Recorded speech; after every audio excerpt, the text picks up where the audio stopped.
Garden Basics with Farmer Fred is brought to you by Smart Pots, the original lightweight, long-lasting fabric plant container. It's made in the USA. Visit smartpots.com/Fred for more information and a special discount. That's smartpots.com/Fred. Welcome to the Garden Basics with Farmer Fred podcast. If you're just a beginning gardener or you want good gardening information, well, you've come to the right spot. Roses, they're beginning to put on a show throughout most of the country that can grow roses, especially in USDA Zones 6 through 10. What are the best roses to grow that not only look nice in the garden, but do especially well as cut flowers in the house? What are those roses that have outstanding shape and color, but also can last a long time in a vase? They aren't a hassle when it comes to dealing with their prickles either. In other words, they aren't a thorny mess. We talk with Master Rosarian Debbie Arrington about several roses that make great cut flowers, along with outstanding tips for making those cut roses last even longer indoors. Today, it's all about the best roses for cut flowers. We're podcasting from Barking Dog Studios here in the beautiful Abutilon jungle in suburban Purgatory. It's the Garden Basics with Farmer Fred podcast, brought to you today by Smart Pots and Dave Wilson Nursery. And we'll do it all, and I'm not going to lie to you, in well over 30 minutes. Let's go. What is America's favorite flower? Well, of course, it's the rose. Something like 85% of all Americans say their favorite flower is the rose. How do you grow them? Well, we've talked about that on this show. You can go back and look for various episodes of the Garden Basics podcast where we talk about planting roses and pruning roses. We've even talked about fragrant roses. However, our next guest we've had on several times talking about roses, including the most edible roses. It's Debbie Arrington, Master Rosarian, the typist behind the Sacramento Digs gardening blog, a daily effort that has all sorts of good gardening tips, including tips on roses. And Debbie, I am so into cutting roses now for display indoors. It's like, is this what happens when you get old? You just descend into a cut flower garden mode, and that seems to be what I'm doing. And all of a sudden, I love going out to the yard every day and picking off some rose branches and bringing them inside for display. And from my perspective, what I'm looking for in a rose as a cut flower is something that maintains its beauty for several days, if not longer. Something that when I'm picking it, chances are I won't get stuck by a prickle. I mean, little prickles are okay, but I don't want anything too thorny, if you will, please. Maybe something that doesn't shed a lot while it's on display. Things like that. Everybody has their own criteria, as you might discover. And I imagine, Debbie Arrington, in the world of Master Rosarians, this might be a topic of great discussion, shall we say. Yes, it is. Because there are literally tens of thousands of different rose varieties that you could choose from, and everybody has their own opinion of what is quote unquote best.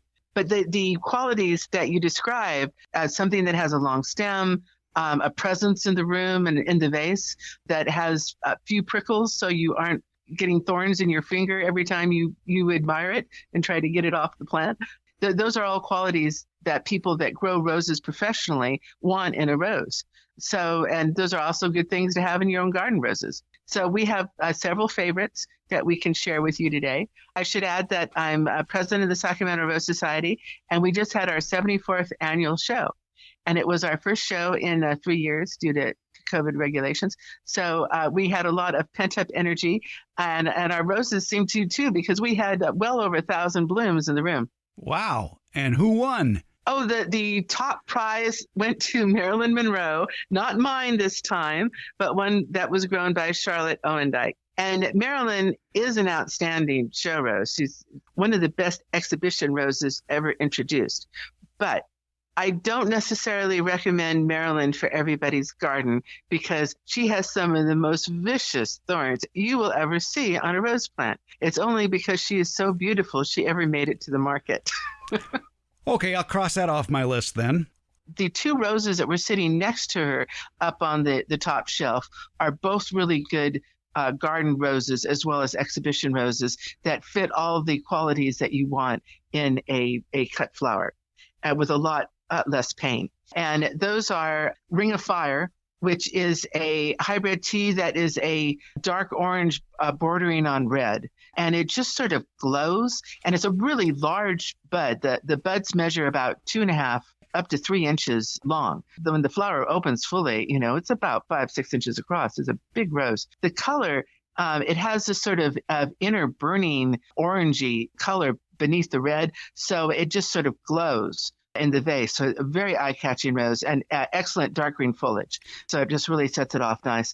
And it puts out very long stems, easily 24, 30 inches, with this great big rose on the top. So they're very handsome. And the other one that was the princess of our show was the aptly named Hot Princess. And Hot Princess is a wonderful rose both in the garden and in the vase because it just has beautiful form to it, a beautiful point that slowly opens. It has that sort of whirling petals, and it's a dark, dark pink. And another one that has this almost fluorescent color to it. And so both of those make them very eye-catching. And when you're competing against 1,000 other roses, you have to have something that is going to draw the eye to it other than the other flowers next to it. And it does it in the garden and also does it in the vase. Both those roses, one of the reasons they're so outstanding for exhibition is because they put out good long stems. The key to growing long stems is when you cut a rose to cut a lot of stem with it. And that includes deadheading the plant. Right now, people have a lot of roses. They've gone through their first flush of bloom, and there's a lot of dead roses on the plant, spent flowers. Most people will just snip them off, right, with maybe 1 or 2 inches of stem underneath it. So they're leaving a lot of stem on the plant and just taking off a little bit of stem with the rose. Well, roses tend to grow to a certain height and a certain stem length. So if you cut a long stem, you'll get a long stem on the next replacement rose coming off that cane. But if you cut a short stem, just like you're deadheading the top of the rose, then the rose thinks, I don't need to put out any stem. I've got plenty of stem there. And we'll just put out a little rose on a little, side stem on top of that other stem. So instead of having a nice long straight stem, you have this kind of funky crooked growth up at the top. And in the garden, that looks fine. But if you're growing for a cut flower, cut long stems every time you cut the bush. Where do you make that cut? I have heard it often said that the place to make a cut when taking a stem for a rose is to make that cut just above a bud that is putting out a 5-leaflet leaf as opposed to a 3-leaflet leaf. Yes. You always go down to a 5-leaflet because the leaflet right there at the base of that leaflet where it attaches to the stem is the node. And that node is what is going to generate the next stem. You want that down farther in the plant. And you also want it to be pointing outwards, away from the inside of the bush, so that when that new growth comes, it will be growing out and not in. That improves air circulation inside the bush. It also makes for a straighter stem because it doesn't have to compete with other stems inside the bush.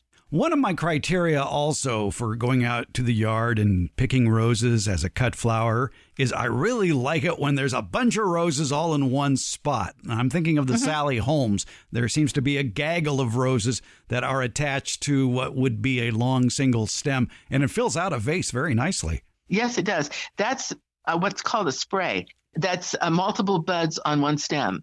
All roses will produce a spray, some more than others. Some roses are bred specifically to produce large flower heads like that, large sprays. And Sally Holmes is one of those.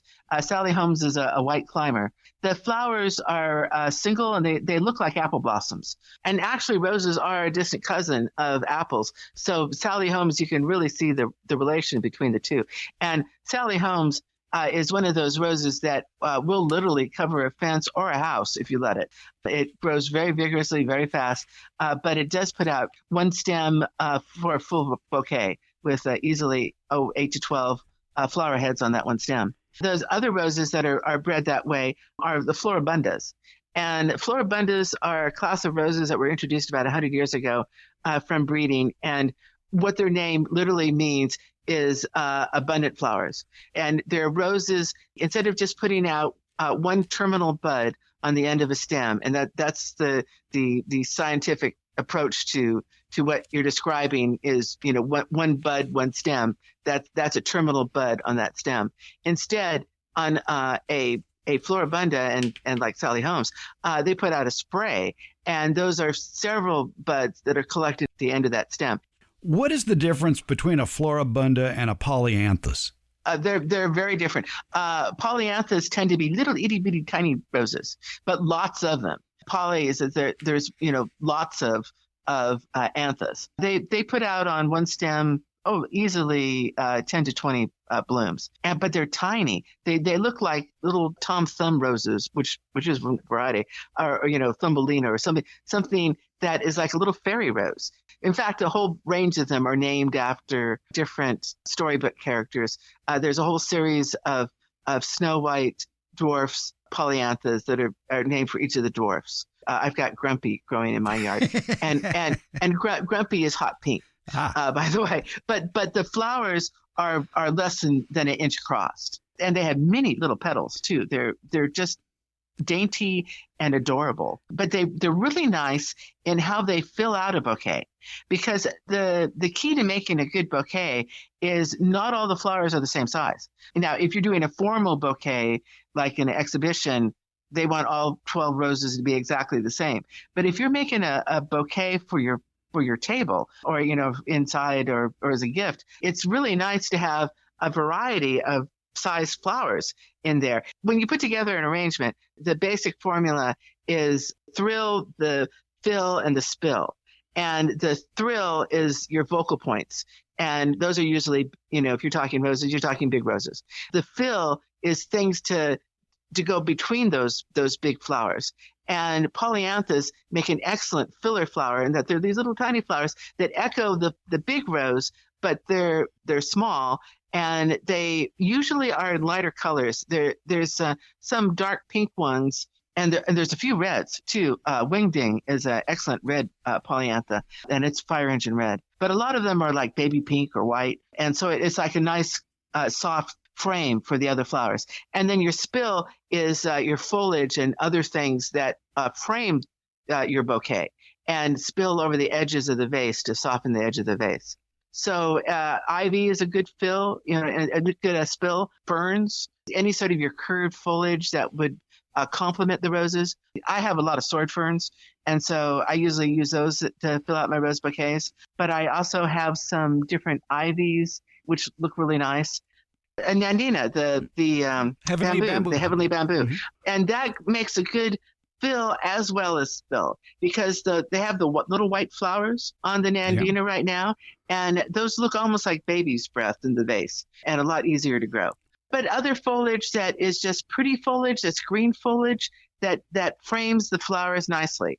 You're softening the hard edge of the vase and framing your flowers when you add your foliage. Quite often, a florist will add a sprig of citrus leaf, orange or lemon, because that adds some extra scent to the bouquet. And a popular trick to add more rose scent to a bouquet of roses is a stem of rose geranium. Because the rose geranium actually has a stronger scent than most roses. Do you want that?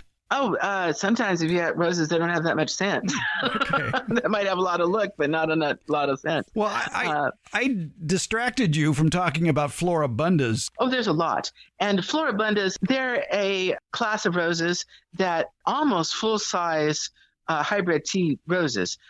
Most floribundas are 3 to 4 inches across when fully opened, but they have this blooming habit where they will bloom in a spray instead of single roses. And they can put out single roses too, but they tend to put out these big flower heads. And my favorite, and the favorite of most people here in Sacramento, is Julia Child. And it is a wonderful butter yellow floribunda. And Julia herself picked out this rose to honor her. And it is the color of freshly churned butter. It's a lovely yellow. And it grows in these big, soft, romantic, curvy heads. They're very rounded. They're very soft and very full. So it has this sort of Old English look to it. Most of the sprays, they've easily got 5 or 6 on it. But it has very good foliage, a very clean foliage. So it's a nice, kind of like a dark apple green. And the scent on it is a really interesting licorice scent. It's not what you would typically say as a rose scent, but it's a beautiful yellow rose. It's really nice in the landscape because it stays in bloom all through our heat without losing that yellow color. And that's one thing that's really tough in Sacramento is that a lot of roses get bleached out in summer because it's just too hot. And you really get better bloom if you have like on a eastern facing garden instead of it being south facing or in full blasting sun. That way your color will last longer. Two other floribundas I wanted to mention that just put out spectacular bouquets. Betty Boop. Betty Boop is just a fantastic rose. It can take all sorts of different growing conditions. And my Betty Boop right now, it probably has 300 roses on it. It's tall. It's people tend to think floribundas are small because they're marketed that way. You can prune a floribunda harder than a hybrid tea and keep it smaller. So you can keep the bush in a smaller space, like 3 to 4 feet instead of 4 to 5. My Betty is about 6 foot tall and 6 foot wide and just covered with blooms. Betty Boop looks like each of the blooms are kissed with bright red lipstick. They call it semi-double. It's about 8 to 10 petals. So the petals are very open and look almost single with real pronounced stamens in the middle. And it's cream colored, but with this bright red edge to it. So it was like somebody painted lipstick right on the edge of each bloom. It's a lovely rose. So you can just imagine these big heads of those flowers in a spray with 10 or 12 of them clustered together. They're just lovely. And bees love that rose because it has such pronounced stamens and very open blooms. So it always has a lot of bee activity, and it's just a beautiful rose in the garden. And another one of my floribunda favorites, it doesn't so much put out the big sprays. It puts out a lot of singles, but it is just an absolutely gorgeous rose. It's called Daybreaker. And Daybreaker is a kind of an apricot blush color with a gold center, and it has a little bit of striping in it. And so every bloom looks like a slice of the dawn, and every one is different, just like dawns are. No two are exactly the same. And it has beautiful dark green foliage that is totally disease proof. It never has any rust or powdery mildew or black spot or anything on it. It is just bulletproof as far as any diseases. And I have a no-spray garden, so if somebody is prone to something, I know it right away. It puts out really nice long stems that look fantastic in a vase. It easily has about, I'd say 60 blooms on that bush right now. And each of them has a 2-foot stem. And that again is Daybreaker. Daybreaker, yeah. Yeah, it's a beautiful, beautiful floribunda. You've heard me talk about the benefits of Smart Pots, the original award-winning fabric container. Smart Pots are sold around the world and are proudly made 100% right here in the USA. Smart Pots is the oldest and still the best of all the fabric plant containers that you might find. Many of the imitators are selling cheaply made fabric pots that fall apart quickly. Not Smart Pots. There are satisfied Smart Pot owners who have been using the same Smart Pots for over a decade, actually approaching 20 years. When you choose Smart Pot fabric containers, you know you'll be having a superior growing experience with the best product on the market. And your plants will appreciate Smart Pots too. Because of the 1 million microscopic holes in Smart Pots, your soil will have better drainage and the roots will be healthier. They won't be going round and round on the outside of the soil ball like you see in so many plastic pots. The air pruning qualities of Smart Pots creates more branching of the roots, filling more of the usable soil in the Smart Pot. Smart Pots are available at independent garden centers and select Ace and True Value hardware stores nationwide. To find a store near you or to buy online, visit smartpots.com/Fred. And don't forget that /Fred part. On that page are details about how, for a limited time, you can get 10% off your Smart Pot order by using the coupon code FRED. Use it at checkout from the Smart Pot store. Visit smartpots.com/Fred for more information about the complete line of Smart Pots lightweight, colorful, award-winning fabric containers. And don't forget that special Farmer Fred 10% discount. Smart Pots, the original award-winning fabric planter. Go to smartpots.com/Fred. You want to start the backyard fruit and nut orchard of your dreams, but maybe you don't know where to begin. Or maybe you're currently growing fruit and nut trees and you've got a million questions, such as what are the tastiest fruits to grow? Where can I go to buy some of these delectable fruit and nut trees you've been reading about? And then how do you care for all of these trees, including planting, pruning, and harvesting? I've got one online stop in mind for you where all these questions you might have will get answered. It's DaveWilson.com. That's Dave Wilson Nursery, the nation's largest wholesaler of fruit and nut trees for the backyard garden. They have planting tips, taste test results, and links to nurseries in your area that carry Dave Wilson fruit trees. Click on the Home Garden tab at DaveWilson.com for all of these links, including a link to their years of informative videos about growing fruit and nut trees that they've posted on the Dave Wilson Nursery YouTube channel. Start the backyard orchard of your dreams at DaveWilson.com. You used a couple of terms that probably need a bit of definition for people who don't know. You talked about roses that are singles and roses that are doubles. What is the difference? Yes. A single rose has fewer than 8 petals. And quite often a single rose will have 5 or 6 petals. And it looks very open like an apple blossom with real pronounced stamens in the middle. And the stamens are those little yellow gold things in the middle of the flower. It has a very open look to it, like sort of like a daisy or something. You know, it doesn't even look like a rose a lot of times, which is one of the reasons they're very eye-catching, is because you have to think twice about what it is. There are that Betty Boop has a few more petals than 8. You know, she has some roses on her that are probably about 6 to 8, but quite often has 8 to 10. So that makes it called a semi-double, which is up to 16. But other than that, roses are full roses. It just depends on how full.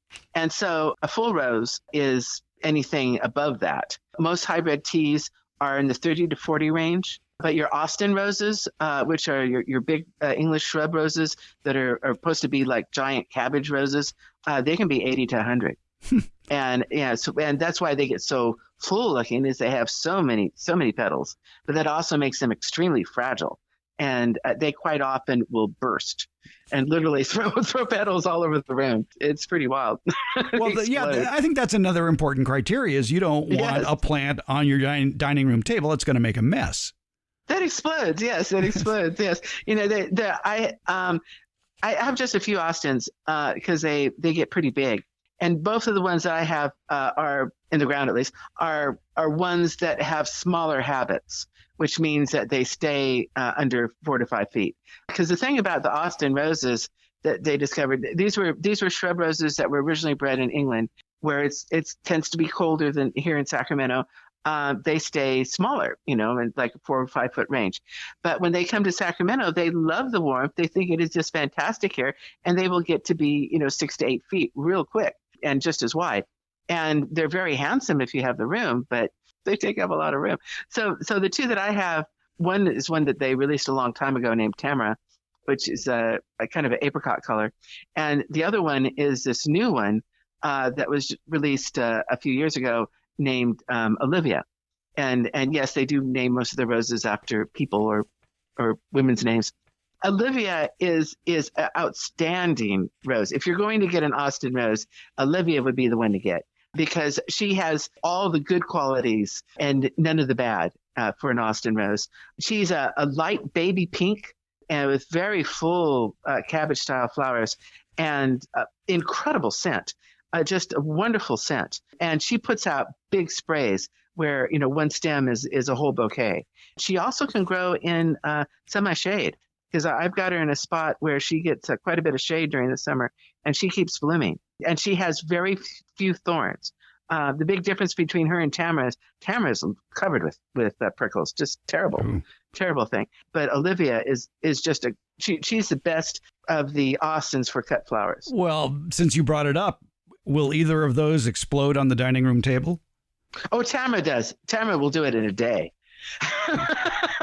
Tamara does not last well off the bush at all. But Olivia, when she goes, she will explode all over the table, yes.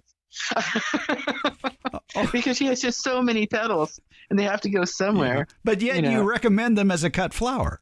Yeah, because the scent is so strong. Okay. Tamara, is that spelled Tamora? Yes, it's Tamora. Okay. Tamara. All right.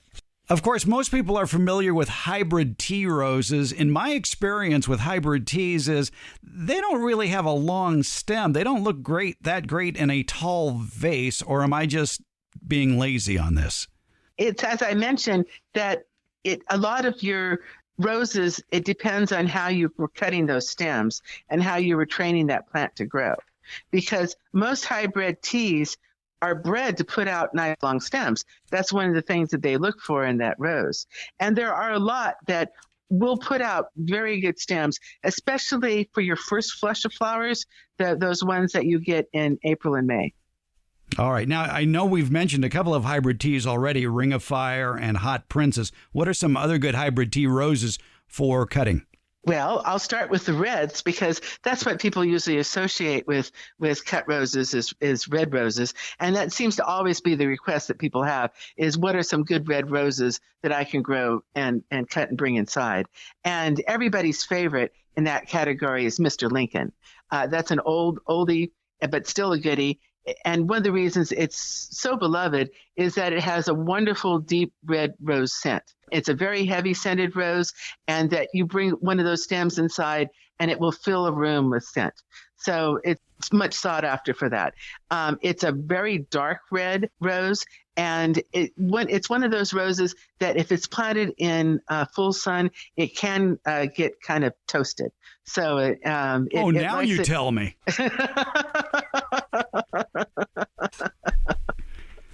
But it's a nice rose, and it has it has wonderful long stems and very consistent.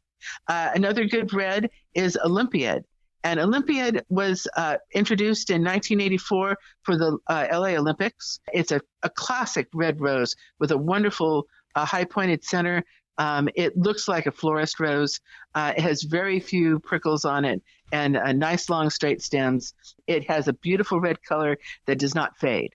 So a very consistent rose in the garden. And a red rose that was introduced recently that is an outstanding red rose that it looks just like a florist rose also. It's called Veteran's Honor. And it is a dark red with a high point, and it lasts a long, long time in the vase. It will last, easily a week and still be continuing to open during that time instead of opening really quickly. That's the one thing about Mr. Lincoln is that once it's off the plant and in a vase, it will tend to open fairly quickly, while Olympiad and Veteran's Honor will stay in their bud form much longer. Oh, is that a good thing, or do you want them? See, that's another thing I've been wondering about as I'm pursuing this new hobby of cutting roses for displaying indoors. Is, man, I see some of these with full open flowers, and yet there are buds that haven't opened right next to it, and I'm wondering, well, maybe I better not cut it because those buds will never open. The buds will eventually open. In most cases, the key is to keep getting water up the stem, and so when you bring that flower into the house, recut the stem underwater because it will remove any air bubbles and it will get better flow of water up the stem. And recut the stems every couple days, also underwater again, to keep that flow of moisture going up the stem.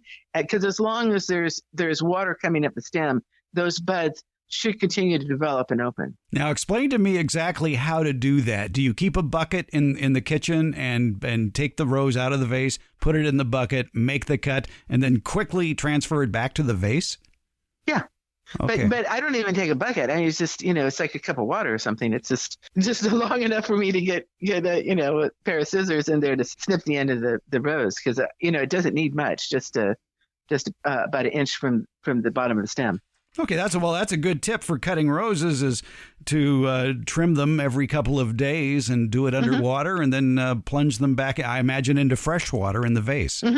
And you can use some sort of flower food, something like floral flesh, stuff like that. That will help keep the water cleaner. What it does is add some sugar to the water, and that is some nutrients help. It's like giving your plant some fertilizer. and help the plant continue to be robust off the plant. Would ginger ale accomplish the same thing? Yeah, so does 7-Up or Sprite. Okay. As long as you don't use diet. Okay. Well, good. Now I know what to use that unopened bottle of ginger ale for. Well, it will work. It's like ginger ale does have some ginger in it, so it will color the water. But Sprite and 7-Up, they don't have any coloring in it, so it doesn't color the water. As long as you don't use diet. Okay. And another tip while we're talking about it is make sure to remove all the foliage that's going to be below the water line, because the foliage will decay when it's underwater, and that it ruins the water. It makes it all funky. So do you use tap water to put your flowers in, or are you somehow maybe using a filter? Oh, I just use tap water. That's fine. Right. Our water's fine here. Okay. I mean, if there was there's a problem over in Davis because of the boron in their water, but most people have that filtered off their tap anyway. What about for soft water systems? Oh, geez. It should be fine. Okay. I guess the other option is to use like a Brita filter like you'd use for drinking water and use that water. Yeah. I have some more colors, yes. Yeah, so I was going to say let's go back to hybrid. Let's go back to hybrid tea roses and add some color to our red selection of Mr. Lincoln Olympiad and Veterans Honor. What are some other colorful hybrid teas for cut roses? Well, a lot of people love pinks, and there are a lot of great pinks. One right now that a lot of people have, and it's a very popular rose for several reasons, is Pink Promise. And Pink Promise was distributed a few years ago as a breast cancer rose. A portion of sales went to a breast cancer research fund, but it is a lovely, classic-shaped, really light pink rose, very much like a baby pink, with just a little bit of a darker edge around the petals. And what's outstanding about this rose, though, is it puts out really long stems, beautiful, 2 to 3 foot long stems with these huge roses that are easily 3 inches long. So they're beautiful buds. The one thing it does tend to fade out in heat, and so it gets a little toasty around the edges, but it's a very pretty rose and very nice long stems, and not many thorns on it either. So it's very good that way. Traditional pink, there's two that have a very kind of a fluffy look to them, but are really a nice pink. And one of them is Queen Elizabeth. And Queen Elizabeth is the original grandiflora. And a grandiflora is a cross between a hybrid tea and a floribunda. So it has that habit of putting out big sprays on one stem, but they're full-size roses and very showy and very big. And Queen Elizabeth was introduced the year that Queen Elizabeth II took the throne, so back in the early 50s. Mm-hmm. And it is an outstanding medium pink rose that just blooms and blooms and blooms. And she looks fantastic in the landscape, and she's fantastic in the vase. They tend to open up quickly, as a lot of grandifloras do tend to open up quicker than hybrid teas. A stem is a bouquet, so it's a really, really nice rose. Another good pink that looks similar to Queen Elizabeth but is a hybrid tea is named Friendship. And that's a lovely rose. And those roses, they'll last a week off the bush easily. And another pink, but this rose is wild, is Gentle Giant. And Gentle Giant is hot pink with a little bit of yellow in the throat. And those blooms are easily 8 to 10 inches across when fully open. Wow. They are immense. They're really impressive, and very, very pretty too. It's a lovely color. In the blend, and one that has a wonderful scent and that lots of people love is Double Delight. And Double Delight doesn't have that long of stems. It tends to stay a shorter plant, but the flowers are just beautiful. And they have this wonderful kind of apple scent to them. They're cream colored with red coloring on the edges of the petals. And the more heat and sun it gets, the redder the bloom. When early in the season, it will look very cream colored with just a little bit of blush on it.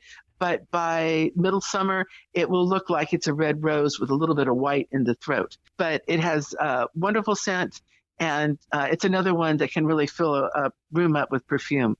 And it looks good in the garden and good on the table.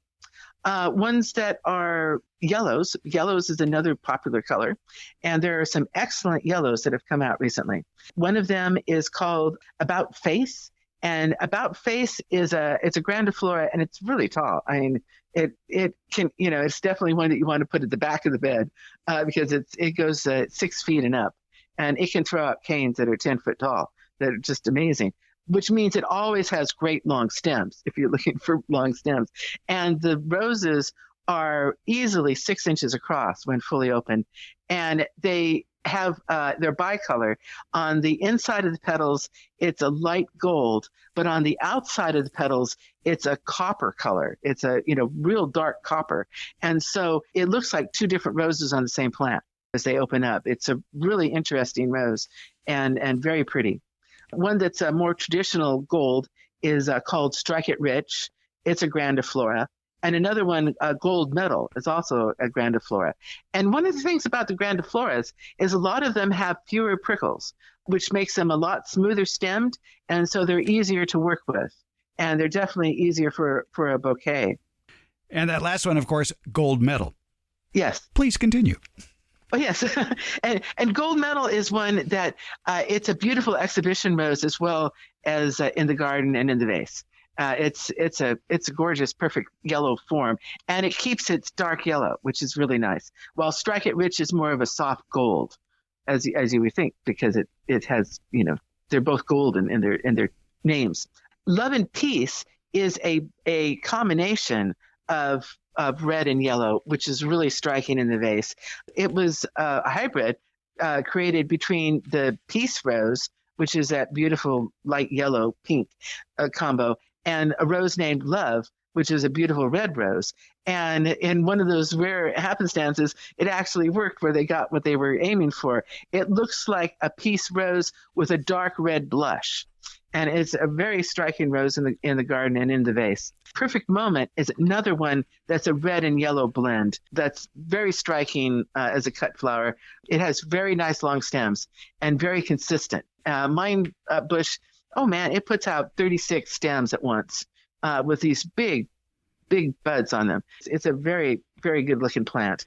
At Sunset Celebration is a wonderful orange. It's kind of a medium orange, kind of somewhere past peach. It's a really nice orange color that holds this good color instead of fading into something less attractive. And it opens very slowly and has long, nice straight stems. And it's a very good looking rose. And I have one left that's a purple because purples are good. Silver Star is it's kind of a lavender mauve color. And it tends to put out a lot of sprays. So it's another one that has that habit of a bouquet on the stem, and it will bloom in semi-shade. I've got it in a spot where it's getting less than 5 hours of sun a day, and it blooms beautifully. I will repeat that for those of you who, like me, may be blessed with more shade than you'd like. Silver Star. Yes. All right. Now, let's talk a little bit about some, shall we say, rose confusion that exists out there. Because if somebody goes shopping for roses based on what we're chattering about here, and let's say they see Love and Peace, well, they may see the hybrid tea like we've been talking about, but they may also see a miniature Love and Peace. And a lot of these roses come in more than one form, don't they? Well, it depends. There's only a few of them really where they doubled up on the name because the registry tries to stop that confusion. But there are many forms of roses, and miniatures are one class of roses. And miniatures are not referring to the size of the plant; they are referring to the size of the bloom. And miniature roses tend to be under 2.5 inches. They're smaller blooms. And the plants also tend to be smaller, generally will stay under 3 feet tall. And there's some that only grow to about ankle height. And in a container, they'll stay quite small and compact. The roses, they can look like hybrid teas. They can look like floribundas with big sprays, but they always are smaller.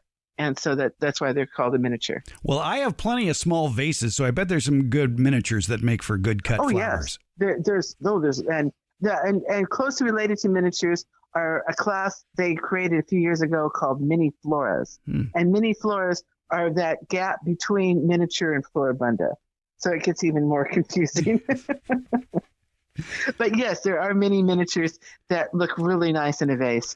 Everybody's favorite in Sacramento is this one called Joy. Yes. And Joy is a classic creamy white rose, but it has this purple pink edge, a picoty edge on the blooms. And they look like little hybrid tea roses. They have that perfect form of a hybrid tea with a pointed center, but it has this edge that's this purple pink that's very pretty. And it puts out lovely sprays. It's a really nice looking rose on the plant and also in the vase. In the vase, it's just gorgeous.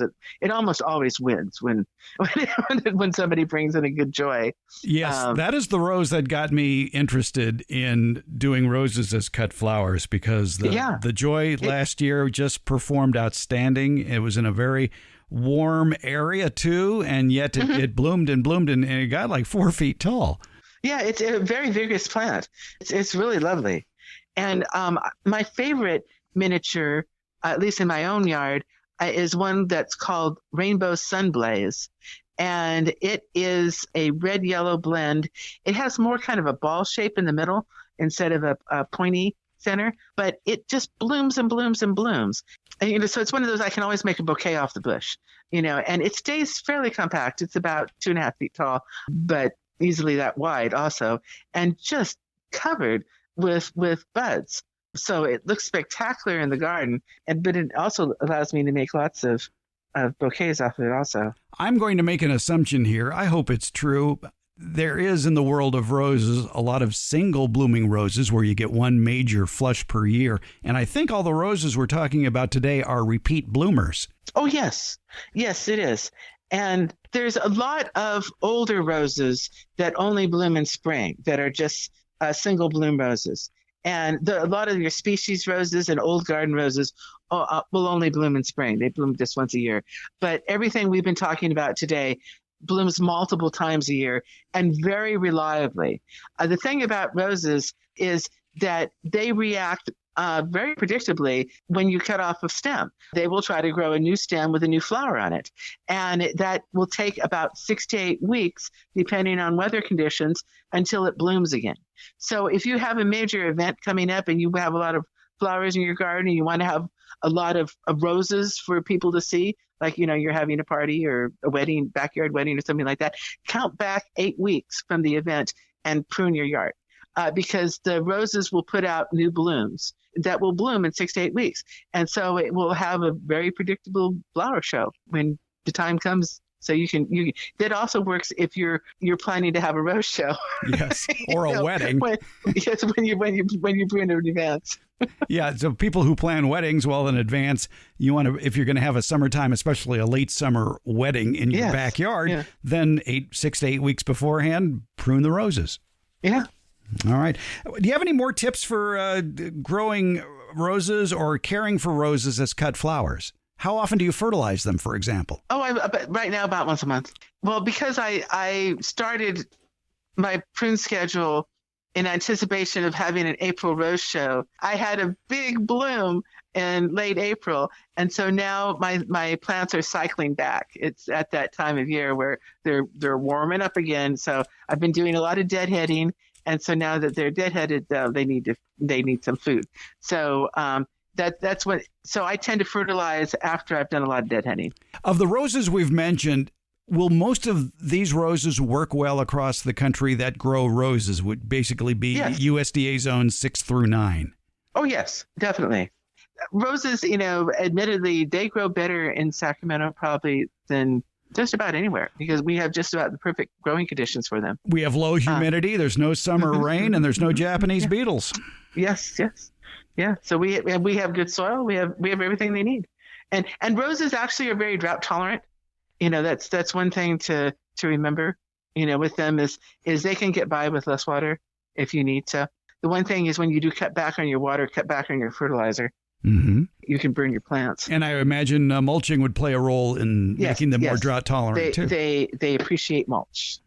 All right. Did we leave anything out? To prompt more bloom, you need to cut your roses regularly. You need to cut out the spent blooms and encourage that plant to bloom more.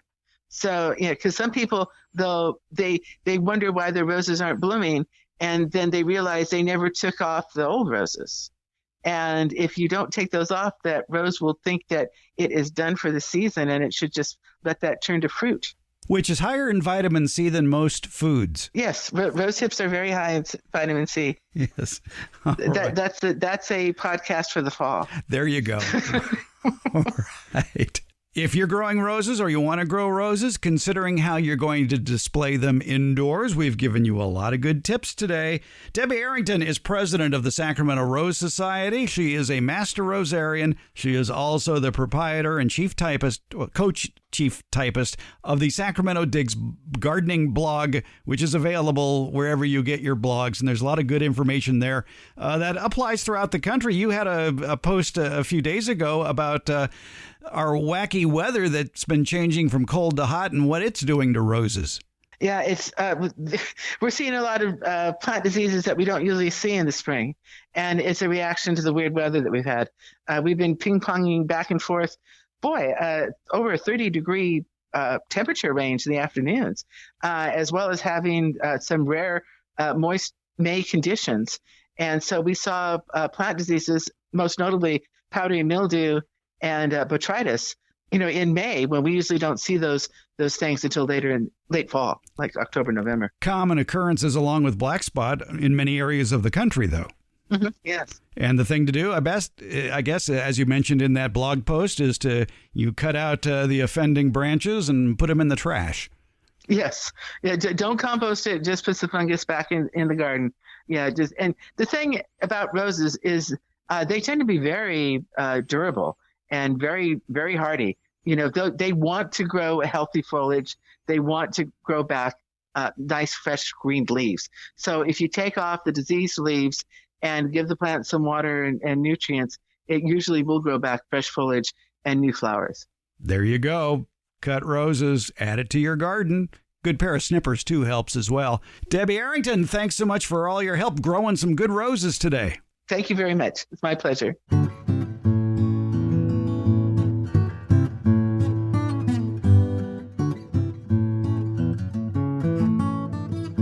Recently, in episode 191, we talked with garden author Robert Couric about creating a sustainable food garden. One of his keys to success is attracting beneficial insects to your yard to go after the bad bugs. But those beneficials need certain plants to call home. In this week's edition of the Garden Basics newsletter, Beyond the Basics, we continue building the Good Bug Hotel. In the last issue, we listed the plants that ladybugs, lacewings, and hoverflies need to raise their families. This week, we cover several more beneficials that would enjoy munching on the bad bugs in your garden.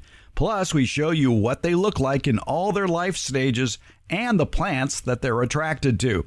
It's in the newsletter that goes beyond the basics, the Garden Basics with Farmer Fred Beyond the Basics newsletter.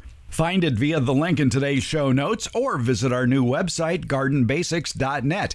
There you can find a link to the newsletter in one of the tabs at the top of the page, and you can listen to any of our previous editions of the podcast. Plus, you can read an enhanced transcript of the podcast episode that you're now listening to. That's at gardenbasics.net, where you can also link to the Garden Basics newsletter Beyond the Basics. And it's free.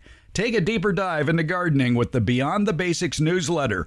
Find it at gardenbasics.net, and thanks for listening. And thanks for reading.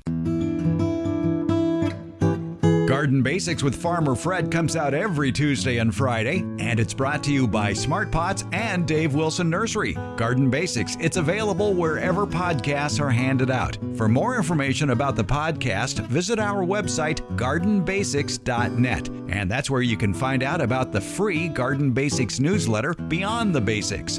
And thank you so much for listening.